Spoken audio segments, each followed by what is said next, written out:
नमस्कार दोस्तों, स्वागत है आपका हमारे YouTube चैनल में। कहानी में आगे बढ़ने से पहले आप हमारे चैनल को सब्सक्राइब जरूर करें और बेल आइकन पर प्रेस करें ताकि आने वाली और भी नई कहानी की नोटिफिकेशन आपके मोबाइल पे सबसे पहले पहुंचे। तो चलिए बढ़ते हैं आज की कहानी की ओर। ममता एक छोटे से गांव की साधारण सी लड़की थी। ममता को शहरी तौर तरीके का थोड़ा सा भी पता नहीं था। ममता जिस गांव में रहती थी वे गांव काफी पिछड़ा गांवों की गिनती में आता था। उस गांव के कुछ ही लोग पढ़ाई किया करते थे। उस गांव की महिलाएं अधिकतर अशिक्षित ही थी, पर धीरे धीरे करके उस गांव का भी विकास होता गया। वहां की भी अधिकतर महिलाएं शिक्षित होती गई, पर ममता के घर वालों की सोच अभी भी पहले वालों की ही थी। उनके घर में बेटी बहुओं को घर से निकलने नहीं दिया जाता। यहाँ तक कि उनके यहाँ सिर्फ लड़के ही पढ़ाई करते थे। घर की बेटियों को घर से निकलने की भी मनाही थी। ममता के घर वाले की सोच इतनी पिछड़ी थी कि उनके घर में टीवी तक नहीं था, जिससे ममता को बाहर की दुनिया की खबर ही ना थी। ममता देखने में तो काफी सुंदर, पतली और लंबी थी। उसे शिक्षा का ज्ञान थोड़ा सा भी नहीं था, पर उसके परिवार वालों को यही लगता कि हमारी बेटी काफी सुंदर है तो इसे पढ़ने की क्या जरूरत। इसके लिए तो इसकी खूबसूरती पर काफी रिश्ते आएंगे। जब ममता शादी के योग्य हो जाती है तो उसके रिश्तेदार ममता के लिए एक ऐसा रिश्ता बताते हैं जिनका पूरा परिवार शहर में रहता था। लड़के का नाम मुकेश था। मुकेश की माँ को शहर की लड़की पसंद नहीं आती। उन्हें तो अपने बेटे की शादी के लिए गांव की ही सीधी सादी लड़की चाहिए थी। इसलिए उन्होंने ममता का फोटो देखते ही उसे पसंद कर लेती है, क्योंकि ममता देखने में काफी सुंदर थी। पर मुकेश को गांव की नहीं बल्कि शहर की पढ़ी लिखी लड़की चाहिए थी। पर घर वालों और माँ की जिद की वजह से मुकेश भी शादी के लिए हाँ बोल देता है। मुकेश काफी पढ़ा लिखा लड़का था। उसे शिक्षा का महत्व काफी अच्छे से पता था, इसलिए उसे लड़की सुंदर नहीं बल्कि पढ़ी लिखी चाहिए थी। पर अपनी माँ की खुशी के लिए वे शादी तो कर लेता है। ममता के घर वाले शादी में काफी दहेज भी देते हैं। शादी के बाद जब ममता अपने ससुराल जाती है तो मुकेश के काफी दोस्त उसकी पत्नी ममता से मिलने आते हैं। ममता को तो हिंदी भी बोलने नहीं आता। इस वजह से मुकेश की उसके दोस्तों के सामने काफी बेइज्जती होती है। फिर भी वे अपनी माँ की वजह से कुछ नहीं बोलता।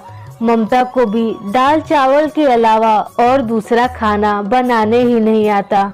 जब ममता की सास उसे खाना बनाने के लिए बोलती है तो उसे गैस तक जलाने नहीं आती, क्योंकि उसने अपने मायके में मिट्टी के चूल्हे पर ही खाना बनाया था। सास के कई बार सिखाने पर भी वे कुछ सीख नहीं पाती। ससुराल में उसने पहली बार टीवी, मोबाइल, फ्रिज और भी चीजें देखी थी, इसलिए सास के कई बार सिखाने पर भी वे गंवारों वाली हरकतें करती। ममता की सास भी उससे काफी परेशान हो चुकी थी। ममता का पति भी ममता से बात तक नहीं करता। एक बार मुकेश अपनी माँ से बोलता है, माँ तुमने तो मेरी शादी बिना मेरी मर्जी के करवा दी, पर मैं ममता को कभी भी अपनी पत्नी के रूप में नहीं स्वीकार कर पाऊंगा, क्योंकि मुझे ममता जैसी गंवार लड़की नहीं बल्कि पढ़ी लिखी लड़की चाहिए।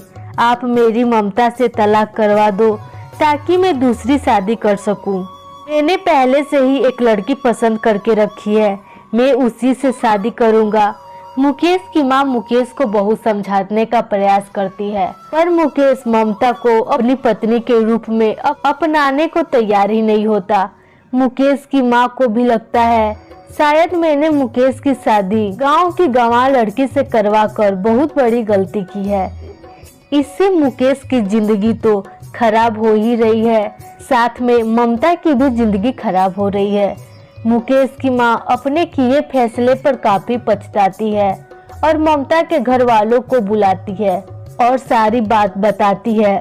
ममता के घर वाले ममता और मुकेश के तलाक के लिए तैयार नहीं होते। मुकेश की माँ ममता के पिताजी से कहती है कि मैं ममता को इस घर की बहू नहीं बल्कि बेटी बनाकर भेजूंगी। आप ममता की शादी के लिए दूसरा लड़का खोजिए। मैं उसे अपनी बेटी बनाकर उसका कन्यादान करूंगी और उसकी शादी के लिए दहेज से लेकर शादी के हर एक खर्चे को मैं दूंगी, क्योंकि आज मेरी ही जिद की वजह से ममता और मुकेश की शादी हुई थी, इसलिए इस सब की दोषी भी मैं ही हूँ। ममता के पिता ममता की दूसरी शादी करने के लिए तैयार हो जाते हैं। ममता और मुकेश का तलाक हो जाता है। मुकेश की मां ममता के साथ ही साथ दहेज में मिले सारे सामान, साड़ियों और साथ ही साथ मिठाइयाँ भी ममता के साथ उसके मायके भिजवा देती है और ममता की शादी दूसरे गांव के ही किसान के बेटे से करवा दी जाती है। ममता का कन्यादान भी मुकेश की मां ही करती है। उधर मुकेश की भी शहर की ही लड़की से शादी हो जाती है। दूसरी शादी में ममता भी अपने दूसरे पति के साथ काफी खुश रहती है और मुकेश को भी अपनी पसंद की लड़की मिल जाने से वो भी काफी खुश होता है।